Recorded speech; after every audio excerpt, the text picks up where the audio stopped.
Good evening. Today is September 26th, Monday in the San Francisco Bay Area. My name is Alexander Hagan.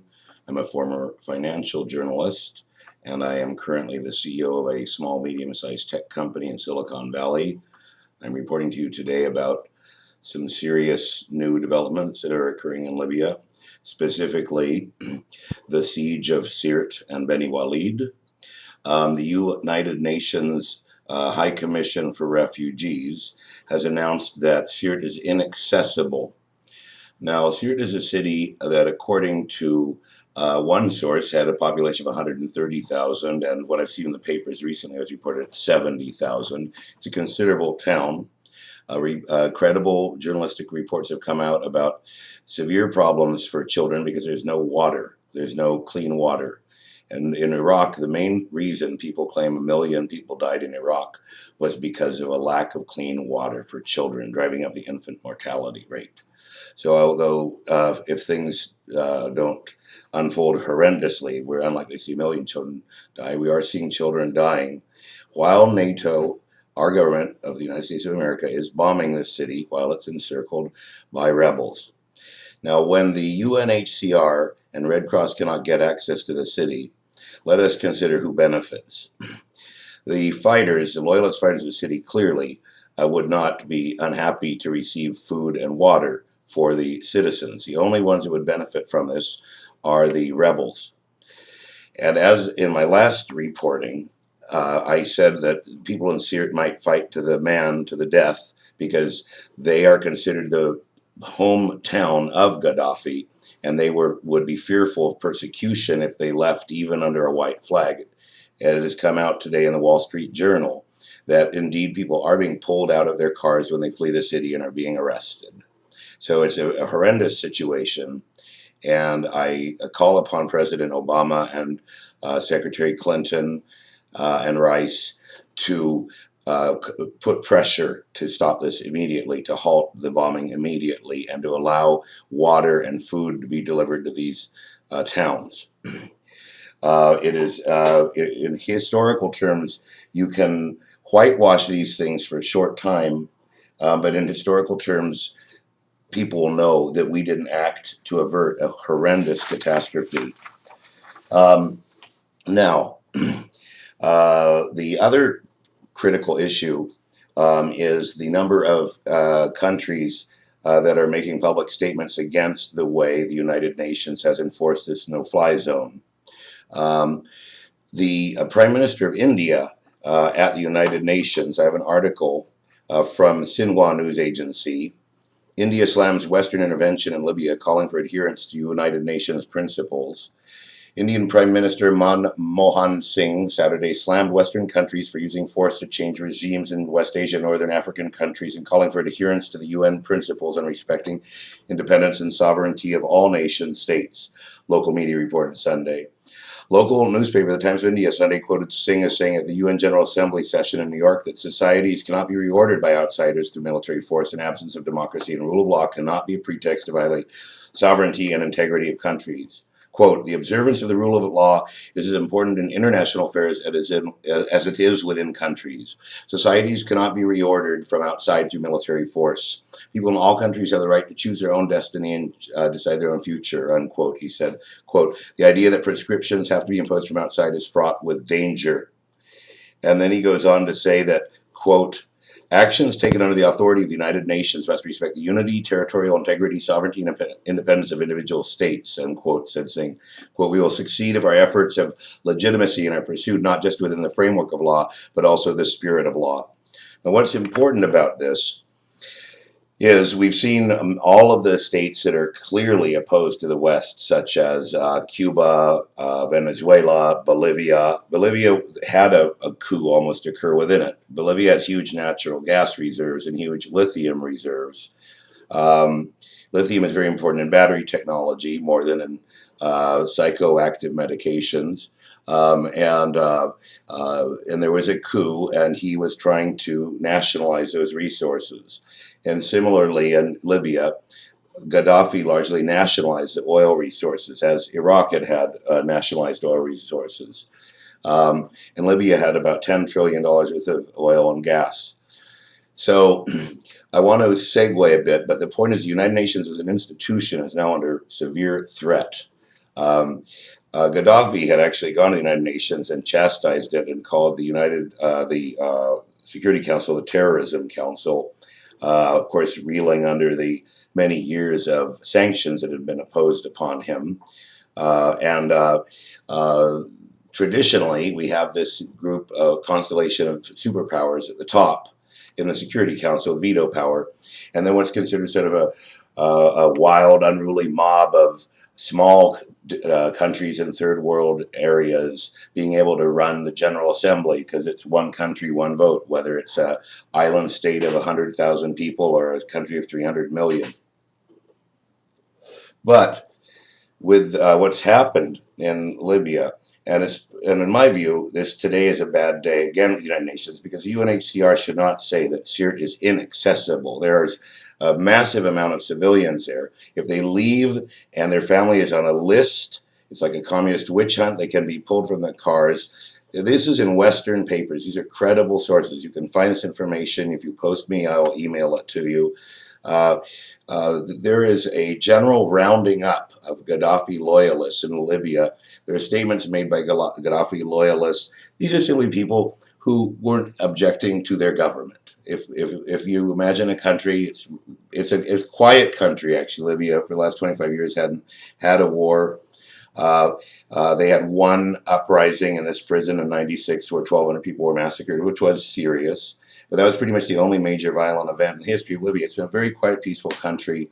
It didn't really have poverty. So that's why there's a big divide. There are a lot of people who don't want to be invaded by the countries that had held them in bondage before during the colonial period. A third of all Libyans died under Italian fascism. So the tribes of Warfala, 1 million people, 900,000. They're the ones that are holding out in Beni Walid. The Gaddafi is a smaller tribe, but the Tarhuna is another tribe that's sympathetic to Gaddafi. It's about 600,000 people. Then there are the dark-skinned Libyans. There's been a general persecution of dark-skinned people in Libya because in these conflagrations, ethnic tensions come out anywhere where you have a society begin to dissolve. And we were having terrible fracturing. Each of the brigades is essentially an army unto itself that represents a home territory. This is in the Western media. So we have the jihadists, who are the effective military part of the TNC. We have the legitimate reformist elements, and I shouldn't say the jihadists aren't legitimate, but what in the West you would call the legitimate reformist elements, which is supported by perhaps 1 in 5 of the Libyan people at most, from my analysis. And these are highly fractured. They're the people that were outside of Libya who didn't live there. They're resented by the people that have lived there, that were not happy with Gaddafi. So you have a situation when India comes out and makes a statement of this significance, slamming the West, and these other voices like Castro and Chavez and Evo Morales and all the non-aligned countries from the old days. There's a deep fear of the United Nations now as an instrument to go in and upend a country.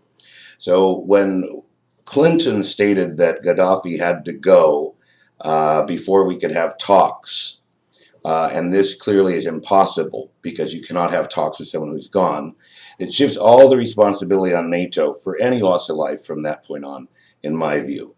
There have been probably going to be 30 to 50,000 people dead in this country. And with a population of 6 million people, it would be like a metropolitan area in the US, like the San Francisco Bay Area, slightly larger than that, double the size of Portland. Imagine a place like that being bombed continuously for 6 months overhead to lay down steel and fire avalanche for a small group of 15,000 people, which is basically the effective forces of the opposition are. And this goes on for 6 months. So the United Nations is going to be deeply feared, and as an institution, whatever effectiveness it's had is going to stumble even further. So I call upon the U.S. leadership we can easily stop all of this from happening.